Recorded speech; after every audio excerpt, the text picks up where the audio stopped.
నా పేరు మహంకాళి చందు అంటారు, అలియాజ్ పూరి అంటారు. ఆ రోజు పిల్లసాయి అనే వ్యక్తిని తీసుకొచ్చినప్పుడు అదే రోజు నేను స్టేషన్లో ఉన్నాను. అదే వాళ్ళు ఏం చేశారో ఏంటో మొత్తం నాకైతే తెలుసు. అలా అని చెప్పి ఒక తల్లికి జరిగిన కష్టం ఇంకో తల్లికి జరగకూడదని చెప్పి అయితే నేను చెప్తున్నాను. కొద్దిగా అర్థం చేసుకోండి. ఈ వీడియో తీస్తానికి కూడా నాకు భయం వేస్తుంది, కానీ చెప్తున్నాను. అతన్ని తీసుకొచ్చి నన్ను లాకప్లో ఉన్నప్పుడు చిత్రహింసలు పెట్టారు. అది నేను చూశాను. నేను బయటకు వచ్చి చెప్దాం అనుకున్నా, చాలాసార్లు నాకు జరిగింది. నేను ఆల్రెడీ జోన్లీ కోర్టు దగ్గరికి వెళ్ళి ఎట్లా చేస్తున్నారు అని చెప్తే లాయర్లు కూడా, కొంతమంది తెలిసిన లాయర్లు కూడా పోలీసు వాళ్ళకి సపోర్ట్ చేశారు. ఆ రోజు సపోర్ట్ చేయడం వల్ల మేము ఎవరికి ఏం చెప్పుకోలేకపోయాము. ఎస్ బాబురావు ఒకటి, నాని అనే వ్యక్తి 8 టౌన్ అతను, ఇటు 6 టౌన్కి వచ్చాడు అతను ఒకళ్ళు. ఆ రోజు ఉన్న సాయిని పట్టుకొని కొట్టేటప్పుడు చూసిన వ్యక్తి నేను స్టేషన్లో. సార్ సీలింగ్ పైన తెగిపోయిందా అన్నా కూడా వదల్లా.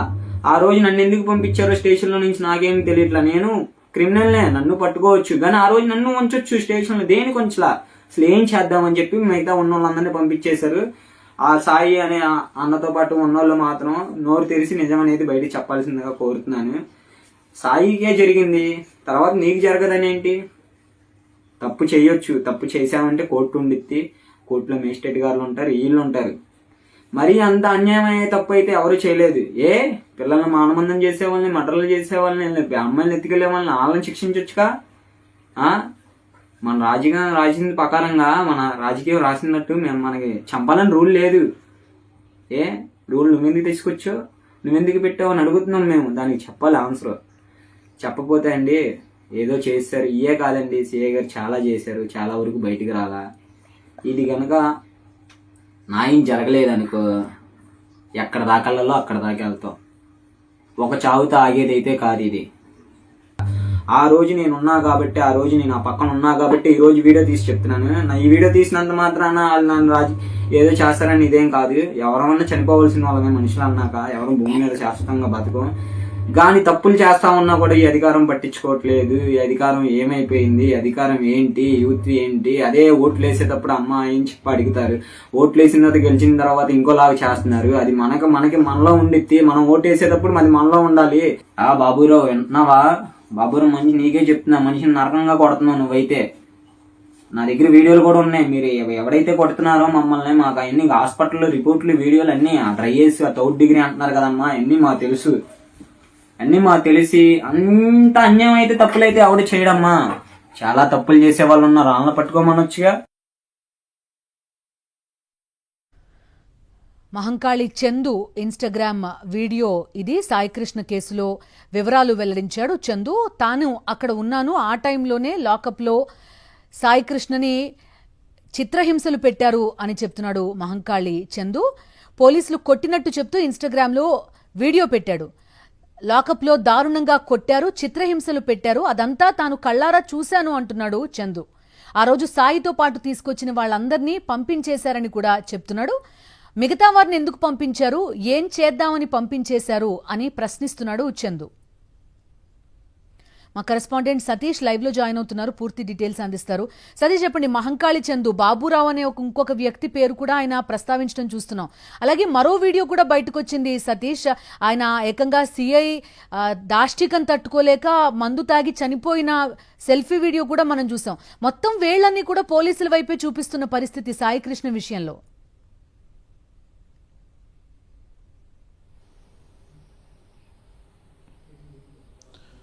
ఖచ్చితంగా బిందు, సాయికృష్ణ కేసుకు సంబంధించి అనూహ్యమైనటువంటి కోణాలు వెలుగులోకి వస్తున్నటువంటి పరిస్థితి. తాజాగా మనం చూసినటువంటి వీడియో, మహంకాళి చందు అనేటువంటి వేరొక నిందితుడు, వేరొక కేసులో అదే 6th అంటే కృష్ణలంక పోలీసులు విచారణకు పిలిచినటువంటి నిందితుడు ఉన్నటువంటి మహంకాళి చందు, ఆ రోజు నేను ప్రత్యక్ష సాక్షిగా ఉన్నాను, ఆ సాయిని ఏ విధంగా చిత్రహింసలు పెట్టారో నేను చూశానంటూ వీడియోని ఇన్స్టాగ్రామ్లో పోస్ట్ చేయడం అన్నది, ఆ వీడియో ఇప్పుడు వెలుగులోకి వచ్చింది. ఎవరైతే ఆ సాయికృష్ణ తల్లి పడినటువంటి బాధను చూసిన తర్వాత ఖచ్చితంగా ఆ తల్లికి న్యాయం చేయాలి, ఆమె ప్రశ్నలకు సమాధానాలు చెప్పాలంటూ ఈ వీడియోను పోస్ట్ చేశారు. అందులో చాలా క్లియర్గా ప్రస్తావించినటువంటి అంశాలు మనం చూస్తే, ఇతను ఎవరైతే మహంకాళి చందు ఆ రోజు లాకప్లో ఉన్నప్పుడే సాయిని తీసుకొచ్చారు, సాయిని తీసుకొచ్చిన తర్వాత సీలింగ్ ఊడిపోయేలా కొట్టారంటే మనం చూడొచ్చు ఏ విధంగా అక్కడ చిత్రహింసలు పెట్టారో. ఈ విషయాన్ని స్వయంగా మహంకాళి చందు ఆ వీడియోలో ప్రస్తావించాడు. సీలింగ్ ఊడిపోయేలాగా కొట్టారు, కొట్టడమే కాక చిత్రహింసలు పెట్టారు. అసలు అరెస్ట్ చేస్తే కోర్టులో పెట్టాలి, ఆమె తల్లి వచ్చి అడిగినా సరే ఆమెకి చెప్పకపోవడం అన్నది, చిత్రహింసలు పెట్టి టార్చర్ పెట్టేటువంటి అధికారం ఎవరిచ్చారు అంటూ ఆ మహంకాళి చందు ఆ వీడియోలో ప్రశ్నించినటువంటి పరిస్థితి. సీలింగ్ అంతేకాదు, ఎవరెవరు కొట్టారో కూడా కొన్ని పేర్లు కూడా, ఎవరైతే సిఐ నాగరాజు ఆ పైన ఆరోపణలు ఇప్పుడు ఉన్నాయి, దాంతో పాటుగా బాబురావు అని, నాని అని మరికొందరు పేర్లు కూడా మహంకాళి చందు చెప్పారు. అసలు వీళ్ళు చాలా మందిని ఆ రోజు సాయితో పాటు మిగిలిన వాళ్ళు కూడా తీసుకొచ్చారు పోలీసులు విచారణకు. కానీ వాళ్ళందరినీ పంపించేసి కేవలం సాయిని ఒక్కరినే ఉంచారని అంటే ఎందుకు, ఏం చేద్దాం అనుకున్నారంటూ కూడా మహంకాళి చందు ఆ వీడియోలో ప్రస్తావించారు. సో ఇక్కడ చాలా స్పష్టంగా ఇప్పటి వరకు ఆ సాయి కృష్ణ తల్లి, అదేవిధంగా ఆ కుటుంబ సభ్యులంతా కూడా టార్చర్ పెట్టి నా కుమారుడిని చంపేశారని తల్లి విజయలక్ష్మి చెప్తూ వచ్చింది. ఈరోజు పోలీసులు ఏ విధంగా టార్చర్ పెట్టాడో స్వయంగా ఆ రోజు అదే సమయంలో ఆ లాకప్లో ఉన్నటువంటి మహంకాళి చందు బయట పెట్టడం అన్నది. సో పోలీసులు ఎంత టార్చర్ పెడతా ఉన్నారో చాలా స్పష్టంగా ఈ వీడియో ద్వారా అర్థమైనటువంటి పరిస్థితి. దీనికి తోడు క్రాంతి కుమార్ అనేటువంటి ఒక దళిత యువకుడికి సంబంధించినటువంటి సూసైడ్, ఏదైనా మరణ వాంగ్మూలం సూసైడ్ చేసుకునే ముందు కృష్ణలంక సిఐ నాగరాజు ఎంత దారుణంగా టార్చర్ పెడతారు. 3 నెలల నుండి నన్ను కొడతా ఉన్నారు, చిత్రహింసలు పడతా ఉన్నారు, ఇది నేను భరించలేను, నేను దళితుడిగా పుట్టడమే నా తప్ప అంటూ ఆ సెల్ఫీ వీడియో రికార్డ్ చేసి తన పురుగుల మందు, తను ఏదైతే గుళికల మందు తాగినటువంటి ఆ వీడియోనే, అందులో సెల్ఫీ వీడియోలోనే సూసైడ్ చేసుకునే వీడియో కూడా వెలుగులోకి వచ్చింది. దానిపైన అనుమానాస్పద కేసు కూడా నమోదు చేసినటువంటి పరిస్థితి. పోలీసు కమిషనర్ కూడా ఎవరైతే బాధితుడి తండ్రి ఫిర్యాదు కూడా చేసినటువంటి పరిస్థితి.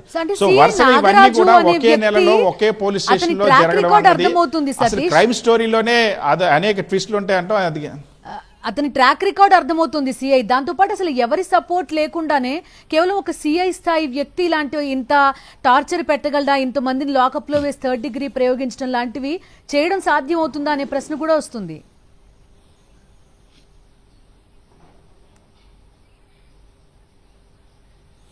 ఖచ్చితంగా, ఎందుకంటే సిఐ నాగరాజు ఒక్కరే అనుకుంటేనే ఇదంతా జరిగిందని మనం భావించాల్సిన అవసరం లేదు. ఎందుకంటే చాలా స్పష్టంగా ఒకవేళ నిజంగానే సిఐ నాగరాజు వ్యక్తిగత నిర్ణయం లేదా సిఐ నాగరాజు సొంతంగా ఆ ఓవర్ యాక్షన్ చేసి ఇటువంటి టార్చర్ పెట్టాడని అనుకుంటే మరి ఈ సంఘటన గురించి పోలీస్ డిపార్ట్మెంట్కి చాలా రోజులేంటి తెలుసు.